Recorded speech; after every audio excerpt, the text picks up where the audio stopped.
voltei, amores, dei uma camuflada aqui, mas tô com a mesma roupa ainda. Enfim, amores, agora é uma aula que seria um 3 em 1. Vamos ver quanto tempo vai ficar de vídeo. Se eu ver que ele tá ficando muito longo, eu vou cortando, tá?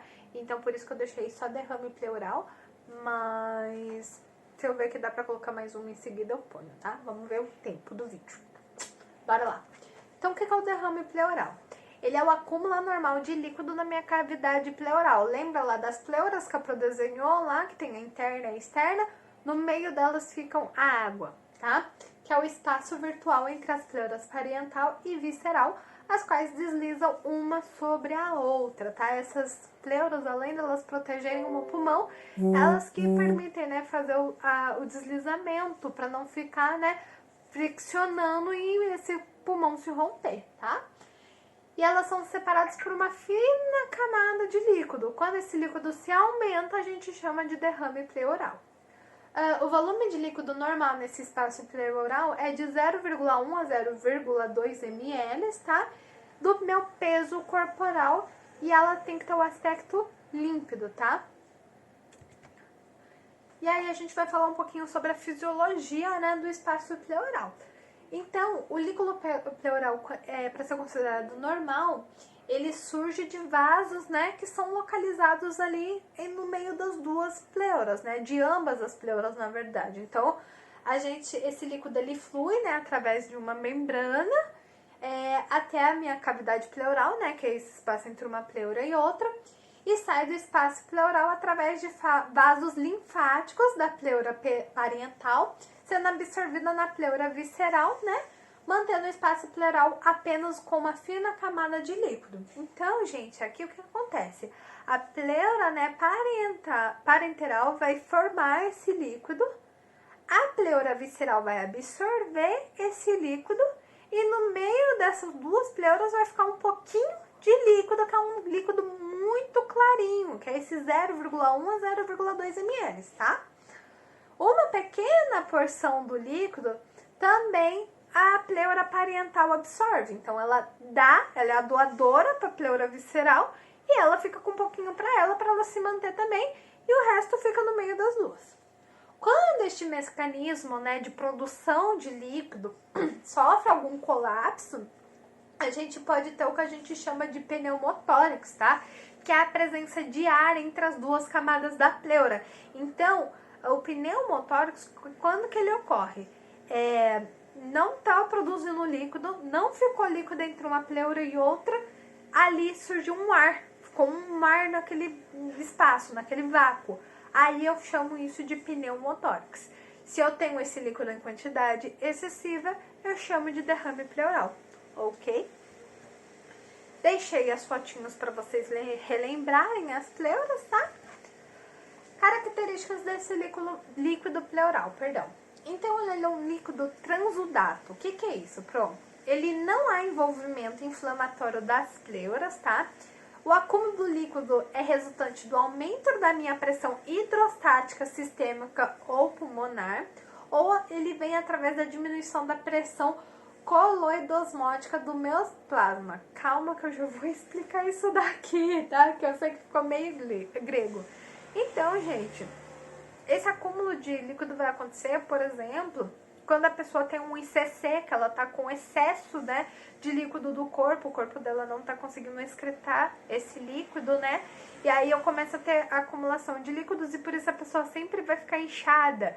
E aí, isso pode ocasionar, né, como eu falo sempre pra vocês, o nosso corpo, ele tem um sistema circulatório, onde o sangue circula no corpo inteiro, né, e junto a gente leva sempre o líquido, etc. E aí, se eu tô com esse acúmulo de líquido, pode acontecer dele parar nas minhas pleuras, tá? Isso acontece também para pacientes nefróticos, né, com síndrome nefrótica, onde os rins não está absorvendo a água e não estamos eliminando a água conforme deveríamos, tá? E essa água também fica acumulada no meu corpo e pode se manifestar ali o excesso no meu pulmão, por causa do meu sistema circulatório. E pacientes com desnutrição muito grave também pode sofrer algum colapso, né, nesse momento de produção de líquido e acabar produzindo um líquido além do necessário no corpo, tá?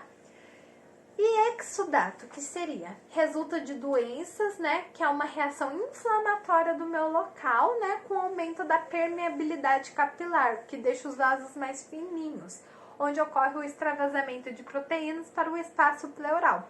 Isso geralmente vai ocorrer da pneumonia, né? Com acometimento pleural no câncer ou outras patologias. Então, o próprio sistema de defesa do meu corpo, tentando se defender, produz o exudato, tá? E geralmente ele vai fazer isso quando eu tenho uma pneumonia, quando eu tô com um câncer, ele tenta combater, mas ele faz isso em excesso. E aí eu tenho um extravasamento de proteínas formando esse exudato. Também pode se formar por redução da drenagem linfática, algo denominado quilosos, né? Ditos quilosos, que é o quilotórax. O que seria isso?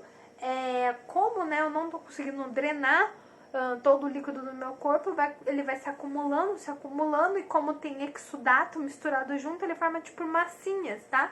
E essas massinhas vão se acumulando em partes do meu corpo. Isso geralmente ocorre com o paciente de tuberculose, por isso que ele tem muito muco, tá? Por isso que ele tem muita secreção. E pacientes com pancreatite também pode acabar desenvolvendo. Outra causa conhecida é a presença do sangue, né, no meu espaço pleural, que é chamado de hemorrágicos, que é o meu hemotórax. Então, toda vez que vocês ouvirem falar de hemotórax, significa que eu estou com sangue acumulado nas minhas pleuras, ok? Geralmente isso acontece por causa de traumas torácicos e tumores. O derrame pleural, quando associado com a pneumonia bacteriana, causa abscesso pulmonar, né? E é chamado de parempneumônico, tá? Então, se eu tenho um derrame pleural e mais uma pneumonia e mais um abscesso pulmonar, isso chama-se parempneumônico. Mas isso é bem mais para acontecer. Quais são os sintomas? Então, a primeira coisa que vai acontecer é a minha dor pleurítica, tá? Então, ela é mais intensa na fase inicial, melhorando com o aumento do meu derrame pleural. Então, quanto maior for o meu derrame pleural, mais a dor vai diminuir. Porém, eu vou ter essa dor, ela é classificada também como pontada, tá? Piorando com a inspiração, quando eu puxo o ar, e com a tosse. E melhorando quando eu tô de repouso, geralmente no lado afetado, porque ali eu comprimo e não deixo, né, esse líquido ficar se mexendo ali no meio. Outro sintoma é a tosse seca, que é presente em derrames mais volumosos e nos de rápida formação. E a respiração fica rápida e superficial, então a pessoa começa a ficar ofegante mesmo, tá? Os exames, aqui eu queria que você estivesse presencialmente, que seria muito mais produtivo para vocês. Eu vou tentar desenhar, mas eu deixei as fotos aqui para vocês lembrar. Na aula presencial eu mostrava isso perfeitamente, tá? Então, raio-x de um tórax, ele é um mapa, né? Ele mostra, na verdade, uma ou nenhuma visualização da cúpula diafragmática. E aqui que eu vou me lascar para explicar para vocês. Vou tentar. A gente tem 2 pulmões, certo? Vamos pensar que aqui tá minha costela, cobrindo esse pulmão. Minha costela direita, minha costela esquerda, finge que elas estão pareadinhas uma com a outra, tá? Porque a costela é uma de frente com a outra. Aqui embaixo, toda vez que a gente tira um raio-x, vamos pensar que é o corpinho da minha pessoa. Aqui embaixo, né, a gente vai ter o nosso diafragma, tá? Forma um desenho mais ou menos assim, ó, gente. Vamos supor que isso é um raio-x. Estou muito desenhista, ficou melhor até do que eu pensei. E aí o que acontece? Geralmente meu pulmão tá aqui, né? Dentro do meu pulmão eu consigo ver uma partezinha do meu coração pelo raio-x, tá? E aqui embaixo eu consigo ver parte do meu diafragma, tá? O normal é isso aqui, ó, ficar bem redondinho, essa delimitação, essa bordinha fica bem redondinha aqui, ó, tá? Ela forma esse desenho, isso num paciente normal. Quando, né, eu tenho um derrame pleural líquido, o que acontece? Geralmente, eu vou começar a ver umas sombras, né, nesse diafragma aqui por meio, tá? Nesse raio-x. Vai tipo umas sombras brancas assim, tá, gente? representando o líquido. E outra coisa que ocorre, que em vez dela ficar retinha aqui, essa partezinha começa a dar umas onduladas, tá? E aí tem o derrame pleural gasoso, né? Peraí, só voltar um pouquinho. E quando tem um derrame pleural líquido também, isso aqui começa a ficar preenchido. Isso aqui fica tudo opaco, tá? Vocês vão ver que tem, tipo, uma sombra branca nesse espaço. No slide tá assim, ó, 1, 2, 3 e tem a legenda. Vocês vão conseguir enxergar isso melhor. Porque eu desenhando é uma coisa, né, gente? E aí, o que acontece? Quando eu tenho um derrame pleural gasoso, né? Geralmente, o que vai acontecer? O meu coração tá aqui, né? Vou supor que o meu coração tá aqui, mais ou menos. Primeiro eu vou ver esse desenho meio alterado. Meu coração é como se ele se predominasse um pouco mais aqui, tá? Eu sei que tem um desenho dentro do outro, mas finge que aqui é meu coração. Então, meu coração já começa a sofrer um pouco de aumento. E em volta dele eu vou começar a ver uma sombra mais branca também. No slide tem um desenho, aí vocês comparam as imagens, vocês vão ver que tem umas mudancinhas, tá? Seguindo, qual que é o tratamento do derrame pleural? O estudo é feito, né, geralmente através da toracocentese. O que é essa toracocentese? A gente aspira, tá, o pulmão desse paciente com uma agulha calibrosa. Gente, é grossa. Pensa numa agulha grossa. O calibre dela é 14. Só pra vocês terem noção. A bichinha é grossa. E aí o médico que faz esse procedimento, ele vai lá, insere a agulha, né? Ele dá uma anestesia local, insere essa agulha e o negócio começa a drenar água forever do pulmão do paciente. Geralmente a gente tira meio litro de água desse pulmão no mínimo, tá? Depois disso, a gente faz uma biópsia pleural, que também pode ser feita, né, no caso. Que é um procedimento cirúrgico em que é realizada a remoção de pequena quantidade da minha pleura, né? Então eu tiro um pedacinho ali da minha pleura e faço o estudo histopatológico, que a gente chama, né? Geralmente é feito para saber se a pessoa tá com câncer, alguma coisa assim. Outra possibilidade é a drenagem de tórax. A gente coloca então um dreno torácico, né, nesse paciente, que consiste num tubo que é inserido no tórax do meu paciente, tá? Para drenar tanto gases contra outras secreções.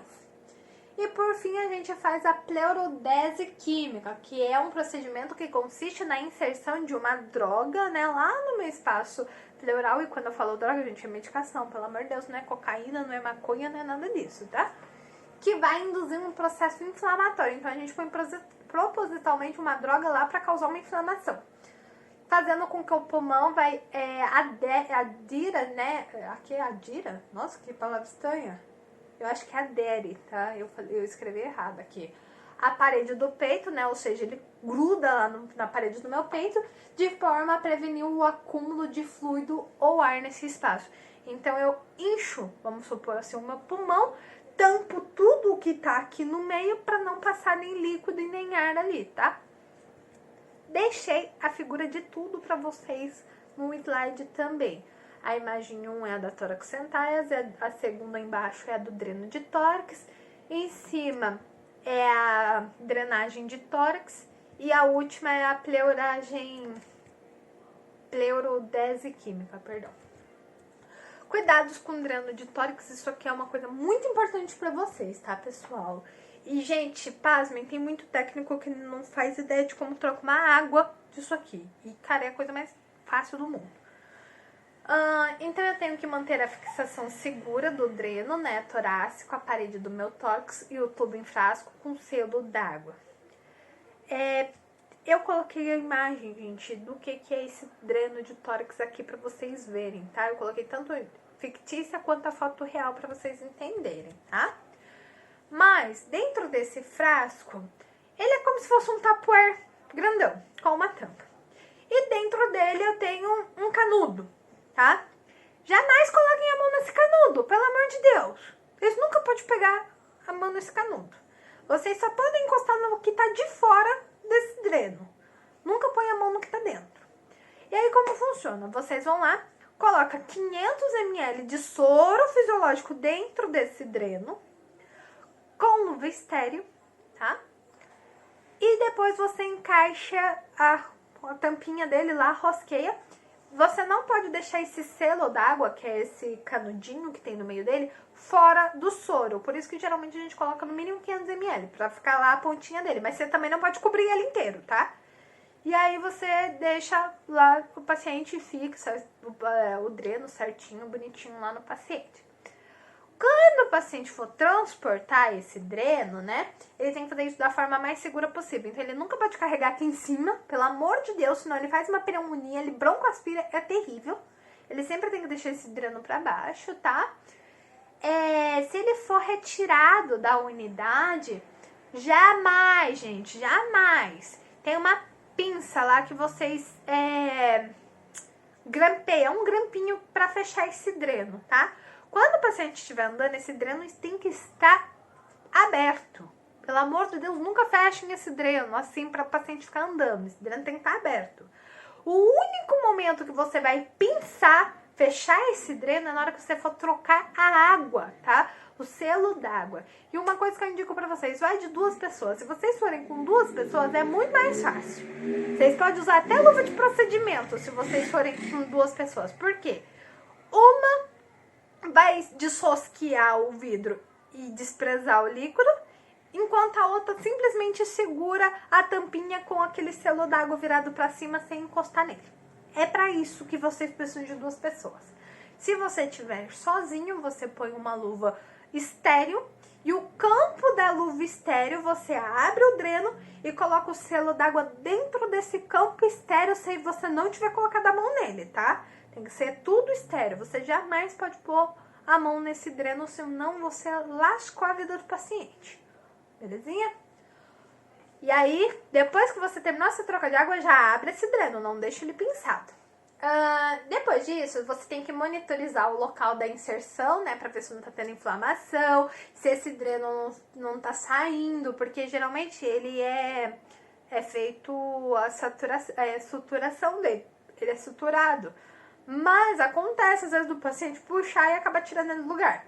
Tem que observar a condição da pele, tem que ver se não tá inflamando, tá?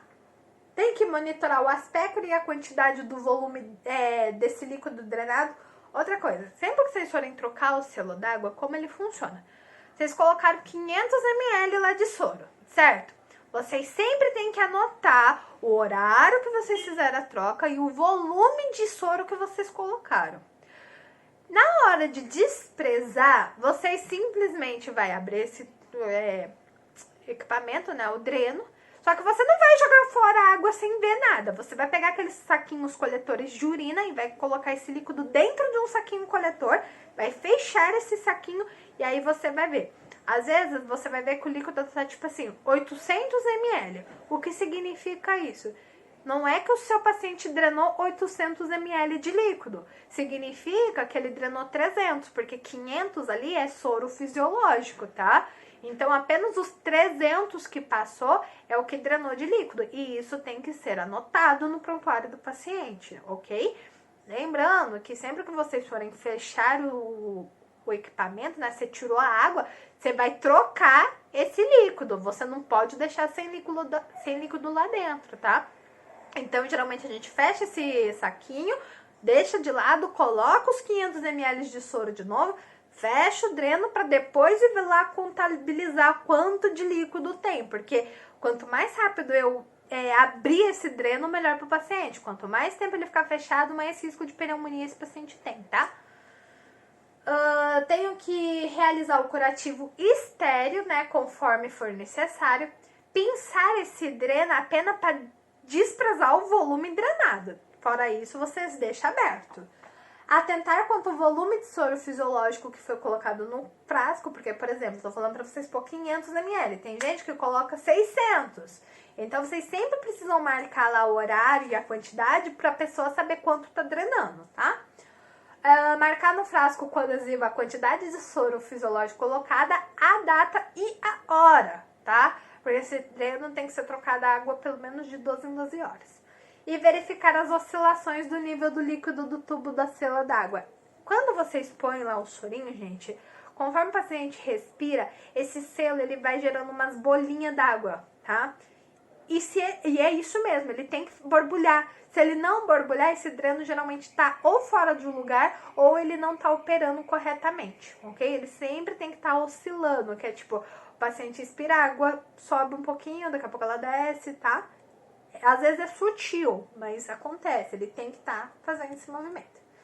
Deixei para vocês as imagens do dreno. Cuidados de enfermagem.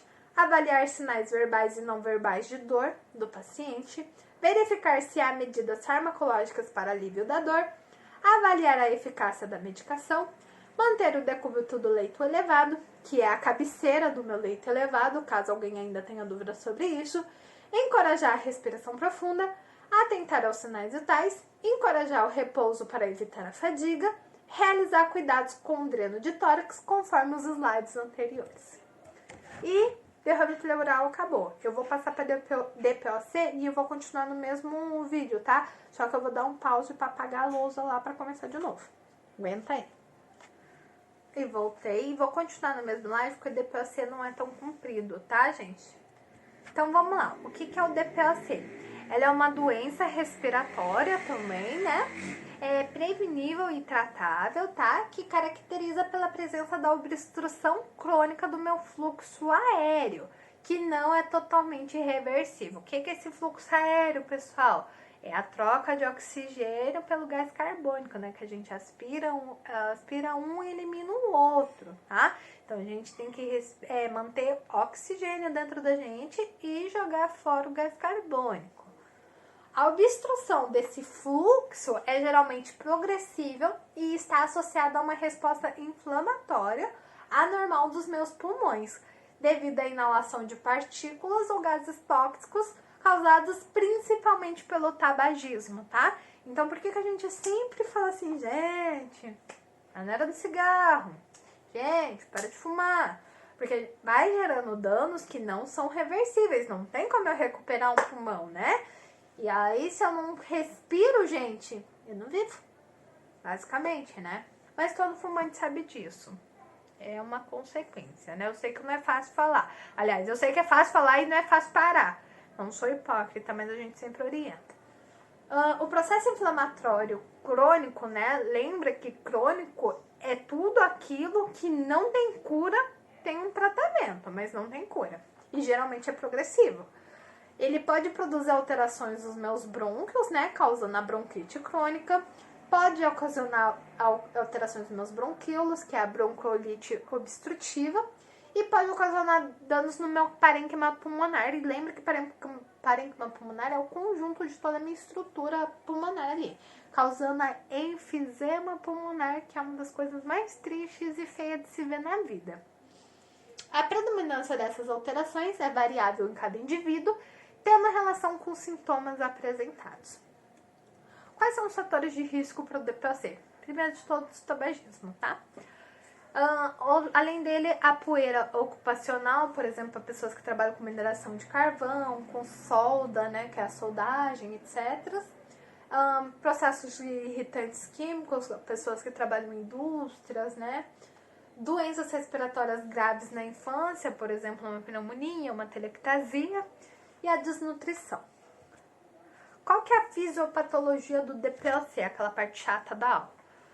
É o contato, né, com o agente externo que está ali no meu ambiente, que promove a inflamação das minhas vias aéreas, que vão aumentar os meus brônquios, né? Então, aqui, em vez dos meus brônquios ficarem fechados, obstruídos, eles vão aumentar, tá? Eles vão edemaciar, causando edema, né? E o inchaço da parede desses vasos. Então, lembra lá que pode ser decorrente de uma obstrução, tá? E aí, aquelas paredes incham. Lembra que a Pro desenhou lá na luzinha? Então, aquele inchaço lá das paredes é um problema. Ocorre, então, o aumento da produção do meu muco, que causa um processo inflamatório crônico, né? Ou seja, um processo, é uma inflamação que já não tem cura, ela sempre vai estar presente, tá? O que vai ocasionar a hipertrofia muscular, que é o aumento desse músculo, tá? E fibrose, que é aquele tecido de cicatrização. Lembra que a Pro falava muito, não sei se foi pra vocês, mas a fibrose, gente, é como se ela deixasse qualquer membro, vamos, sei lá, Eu tô desenhando uma coisa aleatória aqui, mas vamos pôr que é uma artéria isso aqui. E aí quando a gente obstrui tudo ela, né, forma um tecido cicatricial que a gente fala, que a gente deixa ela toda ocluída, isso é um processo de fibrose, tá? Ocasionando então o estreitamento das minhas vias aéreas, porque vocês concordam que, vamos supor que isso aqui é minha via aérea, se ela tá fibrótica, como é que o meu ar passa aqui? Tá tudo tapado, entendeu? A destruição desse parênquima pulmonar, né, que é a minha enfisema, pode levar a uma hipertensão pulmonar, né? Então, para vocês verem que é sempre aquele processo da hipertensão. Não tem aonde o sangue correr, não tem aonde o fluxo de oxigênio passar. Meu corpo vai colabar, vai tentar se defender, vai inchar tudo, né? Mas mesmo assim não vai ser o suficiente porque isso aqui tá ocluído. Quando tá ocluído não passa ar, não passa sangue, não passa oxigênio e aí morte celular, tá?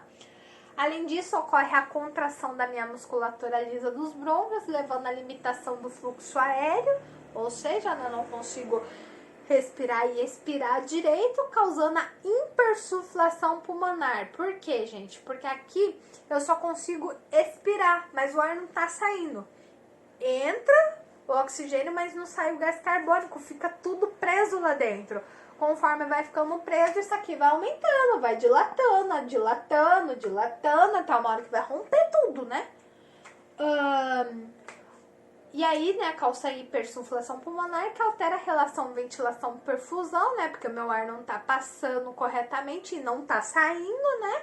Levando a hipóxia, novamente, que é a falta de oxigênio no meu sangue, que ocorre a morte celular, tá? E a hipercapnia, que é o excesso do dióxido de carbono no meu sangue. Como eu falei pra vocês, o oxigênio até entra. Só que chega aqui, ó, eu apanho na caneta, o oxigênio entra, só que chega aqui, ele não passa, né, ou ele fica preso aqui. E aí o que acontece? Ele não consegue jogar o gás carbônico de volta, porque aqui, na onde ele passou, tá tudo obstruído, né? Ele tem um pedacinho para ele passar, mas o gás carbônico não consegue sair. E aí a gente tem, né, a hipoxemia e a hipercapnia. E outro processo que vai gerando, né, conforme a DPOC vai evoluindo, é a bronquite crônica, que afeta os meus brônquios e bronquíolos, que ela é caracterizada por tosse crônica, com expectoração, né, com a presença de muco, com duração de até 3 meses, durante 2 anos, né, então eu vou ficar aí com uma tosse prolongada, horrível, não resultando de outro resultante de causa aparente, então não tem nada no meu corpo que tá causando tosse, mas aí quando eu vou ver, os meus bronquíolos estão tudo, né, ali fechadinho. Isso diminui, né, a minha expiração, então entra nesse processo que o oxigênio entra, mas não solta gás carbônico, né? Forçado e não melhora, então, nem com medicações, tá? Então, você começa a tentar lutar pela vida do paciente, mas geralmente um paciente DPOC, ele é tratável, mas ele não é curável. A gente vai metendo medicação, mantém esse paciente no oxigênio o tempo todo, até em casa, ele fica dependente totalmente do uso de oxigênio, né? Porém, a tendência é agravar e não melhorar esse caso. E quando ele se agrava, ele evolui para uma das doenças mais críticas e tristes que existe no mundo. Já vou confessar para vocês que o paciente, mesmo sendo DPOC, dependendo do nível de vício dele no cigarro, ele não larga o cigarro por nada, tá? E isso aconteceu com a minha tia. Minha tia, ela falou que ia morrer fumando e bebendo, de fato. Ela morreu com câncer na garganta e cirrose. E é o que acontece com muitos deles. Eles estão vendo que eles estão no DPOC e o cigarro dá na boca. E aí evolui para uma doença terrível, que é o efizema pulmonar, né? Que é a alteração do seu pulmão na sua característica como um todo, né? Causando um aumento anormal dos seus espaços aéreos distais, como brônquios, bronquíolos, tá? Ele destrói toda a parede do meu alvéolo, né? Ocorrendo a perda da retração elástica, então eu não consigo mais aspirar e nem expirar corretamente, esse pulmão não insufla e nem desinsufla mais, tá? não tem mais troca gasosa, porque ali já acabou-se tudo, as suas paredes já não existem mais, ele já destruiu suas paredes. Não há oxigênio que segura essa pessoa, você vê a pessoa ficando roxa, não adianta você fazer nada, porque essa pessoa não recupera mais. A família entra em colapso, porque você tá vendo a pessoa morrer e não tem o que você fazer. Você, infelizmente, olha pra cara da família e fala, infelizmente, tem que esperar a vontade divina de levar. Você vê a pessoa se acabando em tosse, você vê a pessoa roxa, parece uma beterraba. Você até vai lá colocar um oxigênio, mas não tem mais o que... pra onde esse oxigênio ir, a pessoa morre. E você simplesmente tem que ver a pessoa morrer e ficar assim, ó, de braço cruzado. É a doença mais triste da vida. E a família vai ficar na sua cabeça, pelo amor de Deus, faz alguma coisa. Se você entuba o paciente, ele morre. É a coisa mais triste do mundo ver um paciente de enfisema pulmonar. Volto a dizer, se alguém fuma, por favor, gente, é importante pela saúde de vocês, evitem. Não é fácil controlar o vício, mas também não é impossível. Tem campanhas de ajuda, tem os adesivos, tem os grupos, tem que ter persistência e foco. É tipo uma pessoa obesa tentando não emagrecer. É difícil, mas é possível, tá? Quais são os sintomas? Tosse com expectoração mucosa é o primeiro sintoma a se desenvolver. Geralmente ela é mais presente no período matutino, porque quando a gente dorme à noite, nossa respiração fica um pouco mais dificultada, a gente fica inconsciente, né? A gente tem um ressecamento, então pode reparar que todo mundo acorda de manhã com um catarrinho preso na garganta. Isso é normal, tá? Então, o paciente que tá com DPOC, a produção de muco dele é muito maior de manhã, por isso tem mais tosse nesse período, tornando-se progressivamente presente durante todo o dia, tá? Tem alteração na cor dessa secreção, geralmente ela vai se tornar mais purulenta, esverdeada, tá? E geralmente vai ter um volume maior conforme o tempo, tá? Que vai indicar a exacerbação infecciosa. Dispneia, que é a falta de ar, né? Inicialmente ela é ausente, mas conforme essa doença vai se agravando, né? Ela vai aparecendo devido a esforços, vai ficando mais aguda progressivamente. A evolução da doença ela vai começar a se tornar persistente, então as pessoas sempre vão ter falta de ar, tá? Ela é valorizada apenas quando comprometem as atividades do cotidiano, então às vezes a pessoa tá com falta de ar, mas ela ainda tá conseguindo se mover, ela nem liga. Quando vai ver, a pessoa chega no hospital já com metade do pulmão comprometido, aí que ela vai perceber que ela era DPOC, tá? E o que atrasa muito esse diagnóstico. Outros sintomas geralmente é o tórax tipo tonel, que parece um barril, eu deixei fotinho aqui pra vocês, ou um tórax emagrecido, que você vê todas as costelas perfeitamente da pessoa, tá? Ataque apneia, que é a aceleração do ritmo respiratório, o tempo expiratório prolongado, então se a pessoa vai respirar, ela fica... Tá, vai, aí respirando várias vezes, né? Uso de musculação respiratória, lembra sempre do batimento da asa de nariz, que o nariz fica dilatando e coisa, eu tô tentando dilatar, mas não consigo. Entre outros. O diagnóstico é feito através do raio-x de tórax, né? Onde vai ter o espaçamento da parede brônquica, aumento do espaço intercostal. Esse aumento, só pegar minha caneca que caiu, gente. Espaço do intercostal dá até pra me desenhar pra vocês aqui rapidinho o que é. Geralmente, né, a nossa costelinha, ela tem aqui, aí dá um espacinho, vem outra costelinha, dá um espacinho, vem outra costelinha, né? Quando a gente tá com DPOC, a distância de uma costela para outra vai aumentar. Então, eu tenho uma costela aqui, a outra aqui embaixo, a outra aqui embaixo, vai aumentando esse espaço intercostal, tá? Que é o espaço entre uma costela e outra. A tomografia vai aparecer bolhas de ar no meu pulmão. A gasometria arterial, que é um exame de sangue, que a gente faz tirando sangue da artéria, aparece a hipercapnia, que é o aumento do gás carbônico, tá? E a hipoxemia, que é a insuficiência de oxigênio no meu sangue. E tem a espirometria também, que é aquele do charutinho da criança lá que eu falei pra vocês, que tem a diminuição do volume de ar inspirado e expirado. Deixei algumas imagens, tanto de raio-x quanto da tomografia, para vocês verem, tá?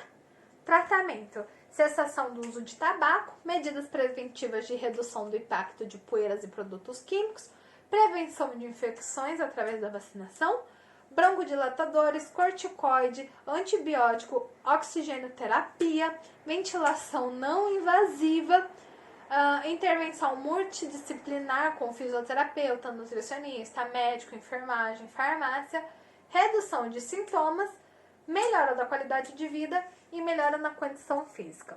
Cuidados de enfermagem: avaliar a eficácia da medicação, elevar o decúbito em 45 graus, encorajar a respiração profunda, atentar aos sinais vitais, encorajar o repouso para evitar a fadiga e instalação da oxigenoterapia com autorização prévia, tá? Vocês podem ver que os cuidados de enfermagem é basicamente o mesmo para todas as doenças. A gente encerrou mais uma, falta só asma, tá? Mas eu vou cortar o vídeo porque já tá em 35 minutos. Beijos, até daqui a pouco.